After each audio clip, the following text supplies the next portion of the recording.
आज फिर विज्ञान का वार्षिक परीक्षा सत्र 2023-24 का विषय विज्ञान कक्षा 7वीं के क्वेश्चन पेपर लेके आए जो बिल्कुल ओरिजिनल है और एक सुबह के पेपर में आने वाला है।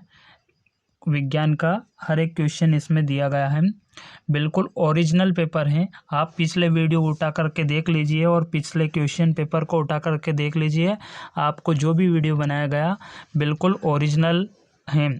तो आइए हम इन प्रश्नों के हल को समझते हैं। ये वीडियो आपके लिए बहुत लाभकारी होगा। तो चलिए हम ये बहुविकल्प प्रश्न देखते हैं। क्वेश्चन हमारा पहला है, परजीवी का उदाहरण। तो इसमें हमें 4 ऑब्जेक्टिव दे रखे, सूरजमुखी, गुलाब, घटपर्णी और अमरबेल। तो हमारा परजीवी का उदाहरण रहेगा इसमें अमरबेल। आइए इसका उत्तर देखिए आप, ये है हमारा अमरबेल। दूसरा क्वेश्चन है हमारा, चीरने एवं फाड़ने वाले दांत कहलाते हैं। तो इसमें 4 ऑब्जेक्टिव है, रदनक और चर्वणक, कृंतक और अग्रचर्वक। तो हमारा ये आएगा आंसर इसका रदनक। इसी प्रकार क्वेश्चन हमारा तीसरा रहेगा। क्वेश्चन तीसरा देखिए, क्वेश्चन तीसरा, मूलों द्वारा जड़ के अवशोषण की दर को बढ़ाया जा सकता। तो छाया में रखकर या मंद प्रकाश में रखकर या पंखे के नीचे रखकर या पॉलीथीन की थैली में ढककर। तो हम इसका सी ऑब्जेक्टिव राइट रहेगा पंखे के नीचे रखकर। तो ये हमारा पंखे के नीचे रखकर आएगा। इसी प्रकार अगला क्वेश्चन है हमारा, चाल का मोल मात्रक क्या है। तो चाल का मोल मात्रक मीटर प्रति सेकंड, यही हमारा आंसर होगा। तो यहाँ आइए देखते हैं मीटर प्रति सेकंड।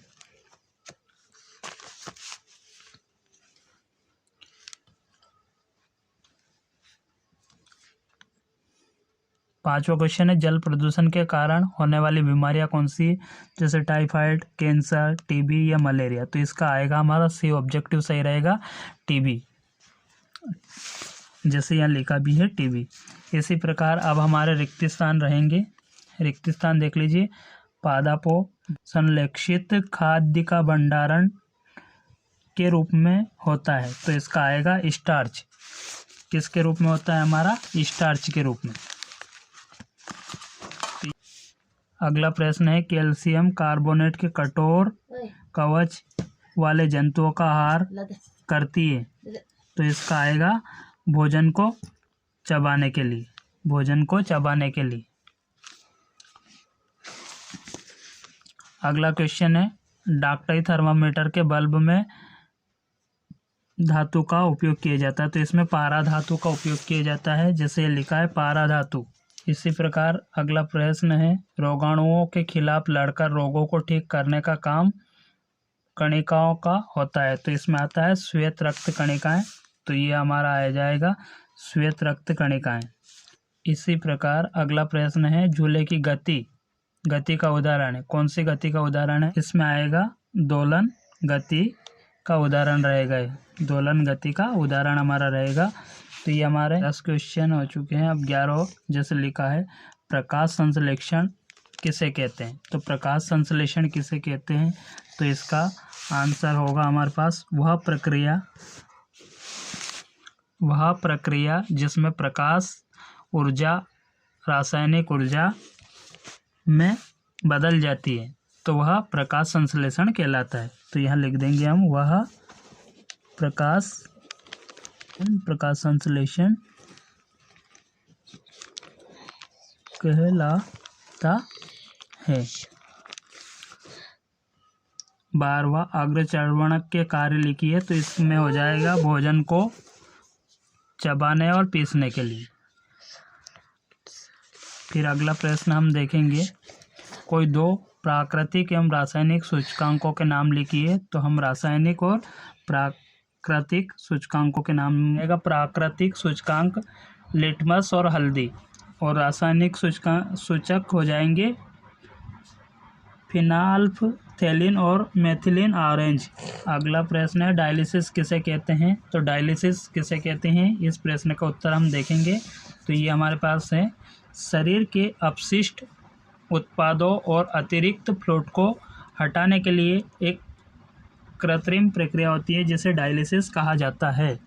तो यहाँ लिख देंगे हम डायलिसिस कहते हैं।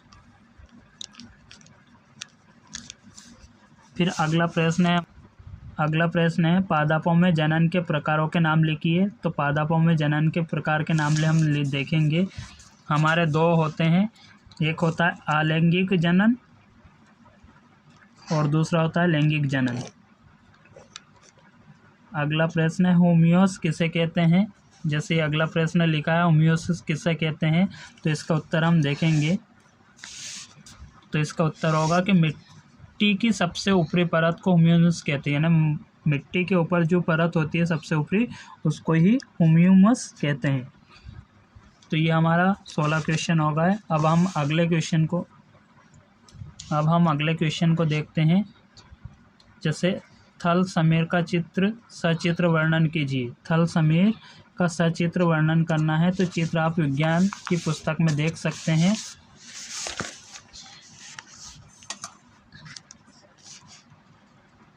तो इसका आंसर आपके सामने है। ऊष्मा के अवशोषण तथा स्थानांतरण की प्रक्रिया स्थल व समुद्र में भिन्न होती है, अर्थात दिन के समय में स्थल भाग समुद्र की अपेक्षा शीघ्र एवं अधिक गर्म हो जाते हैं, अतः यह निम्न दाब का क्षेत्र बन जाता है, जबकि समुद्र अपेक्षाकृत ठंडे रहते हैं और उन पर उच्च दाब बना रहता है। इसलिए दिन में पवनें समुद्र से स्थल की ओर प्रवाहित होती हैं। इन पवनों को स्थल या थल समीर कहते हैं। तो ये हो गया हमारा क्वेश्चन नंबर 17 का आंसर। अब हमारा अगला क्वेश्चन है 18। अम्ल वर्षा किसे कहते हैं। तो अम्ल वर्षा क्या होती है, इसका उत्तर हम जानेंगे। तो आइए देखते हैं अम्ल वर्षा किसे कहते हैं। तो ये है हमारा क्वेश्चन नंबर 18, जिसमें वर्षा के जल का पीएच मान जब 5.6 से कम हो जाता है तो अम्लीय वर्षा होती है, यानी अम्लीय वर्षा कहलाती है। जहाँ जल का पीएच मान 5.6 से कम हो जाता है तो वह अम्लीय वर्षा होती है। इसी प्रकार अब अगला क्वेश्चन है हमारे पास, बीजों के प्रकीर्णन की विभिन्न विधियों के नाम लिखिए। तो बीजों के प्रकीर्णन की विभिन्न विधियों के नाम हम जानेंगे। तो आइए देखते हैं इस क्वेश्चन का आंसर।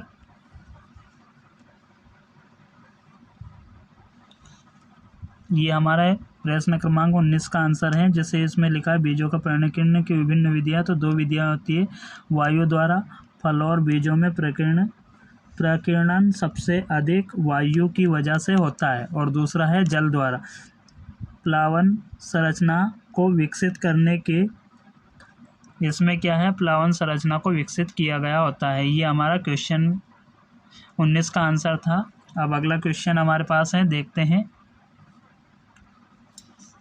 हमारा अगला क्वेश्चन है, दो स्टेशनों के बीच की दूरी 240 किलोमीटर है। कोई रेलगाड़ी इस दूरी को तय करने में 4 घंटे लेती है। तो रेलगाड़ी की चाल हमें ज्ञात करना है। तो इसका आंसर आइए दिखाता हूँ मैं आपको।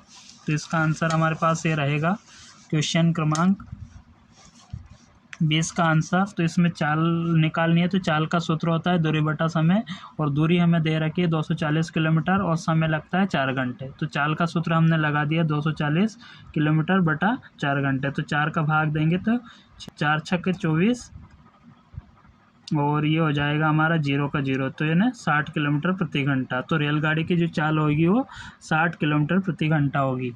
यह इसका 20 का आंसर हो गया। अब हम क्वेश्चन अगला देखते हैं। आइए, क्वेश्चन हमारे पास 21वां है, खाद्य श्रृंखला किसे कहते हैं, उदाहरण देकर समझाइए। तो खाद्य श्रृंखला को हम देखेंगे। तो आइए इसका उत्तर मैं आपको दिखाता हूँ। तो ये रही हमारे पास खाद्य श्रृंखला, यानी खाद्य श्रृंखला जो होती है वो किसी भी पारिस्थितिक तंत्र में अनेक ऐसे जीव होते हैं जो एक दूसरे को खाकर अपनी आहार संबंधी आवश्यकताओं की पूर्ति करते हैं।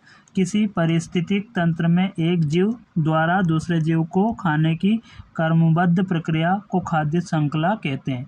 इसका एक उदाहरण भी हमारे पास है, जैसे खाद्य स्थलीय पारिस्थितिक तंत्र में खाद्य श्रृंखला के जीवधारियों का क्रम। तो घास, हिरण और शेर, यानी घास, को हिरन खाता है और हिरन को शेर खाता है। इसी प्रकार घास प्रकार हमारा खाद्य श्रृंखला चलती रहती है। तो ये आप अब हम अगला क्वेश्चन को देखते हैं। आइए, हमारा अगला क्वेश्चन है, प्रदूषित जल से होने वाले रोगों के नाम लिखना है और जल को रोगामुक्त करने के लिए उपयोग किए जाने वाले 2 रासायनिकों के नाम लिखना है। तो आइए इसका आंसर मैं आपको दिखाता हूँ 22वें का। तो ये है हमारे 22वें का। इस प्रदूषित जल से जो होने वाली बीमारियाँ हैजा, टाइफाइड, जियार्डियासिस और आर्गेनिकोसिस और पोलियो, और इनको यानी रोग मुक्त करवाने के लिए क्लोरीन और ओजोन होता है। तो इन दोनों रोगाणुओं को मुक्त करने के लिए क्लोरीन और ओजोन। इस प्रकार इसका आंसर हो गया 22 का। अब अगला क्वेश्चन हम देखते हैं 23। क्वेश्चन 23 है हमारे पास है, लोहे को जंग से बचाने के लिए किए जाने वाले 3 उपायों को लिखिए। तो लोहे को जंग से किस प्रकार बचाया जाता है, उसके 3 उपाय हमें लिखना है। तो आइए देखते हैं इसका आंसर क्या है। तो लोहे को जंग से हम बचाने के लिए 3 उपाय है। लोहे पर तेल लगाकर हम उसको जंग से बचा सकते हैं, उसकी पेंटिंग करके और गैल्वेनीकरण करके। तो ये गैल्वेनीकरण भी एक विधि होती है और इसी प्रकार 3 विधियों से हम लोहे को जंग लगने से बचा सकते हैं। आइए अब हम अगला क्वेश्चन देखते हैं। हम उच्च श्वसन के समय कौन सी गैस बाहर निकालते हैं, इसका प्रयोग द्वारा समझाइए। तो ये आपको विज्ञान की बुक में देखना है। अब हम 25 का देखते हैं, लघु पतन या शॉर्ट सर्किट से आप क्या समझते हैं। तो इसका आंसर देखेंगे, ये 25 में 2 आ और बा हैं, यानी लघु पतन या शॉर्ट सर्किट से आप क्या समझते हैं ये हैं। और विद्युत फ्यूज बनाने में किस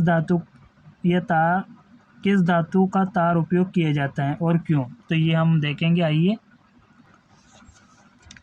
तो यह हमारा आंसर रहेगा लघु पतन का। यदि किसी प्रकार धनात्मक तथा ऋणात्मक तार संपर्क में आ जाने तो विद्युत परिपथ में प्रतिरोध लगभग नगण्य हो जाता है। तो ये आंसर देख लीजिए आप। इसी प्रकार अब हम अगला क्वेश्चन देखेंगे। यह हमारा लास्ट क्वेश्चन है, वास्तविक और आभासी प्रतिबिंब में कोई 3 अंतर बताइए। क्वेश्चन 26 है, तो इसमें वास्तविक और आभासी प्रतिबिंब में कोई 3 अंतर। तो आइए इसका आंसर मैं आपको दिखाता हूँ। तो ये लास्ट वाला क्वेश्चन है हमारा 26वां, वास्तविक और आभासी प्रतिबिंब में कोई 3 अंतर लिखो। तो इसके 3 अंतर मैं आपको दिखाता हूँ। आइए देखते हैं हमारे 3 कौन कौन से अंतर हैं। तो ये हमारे प्रश्न क्रमांक 26 का लास्ट है, जिसमें वास्तविक प्रतिबिंब और आभासी प्रतिबिंब। तो वास्तविक प्रतिबिंब को पर्दे पर प्राप्त किया जा सकता है और आभासी प्रतिबिंब को पर्दे पर प्राप्त नहीं किया जा सकता। वास्तविक प्रतिबिंब सदैव उल्टे होते हैं और आभासी प्रतिबिंब सदैव सीधे होते हैं।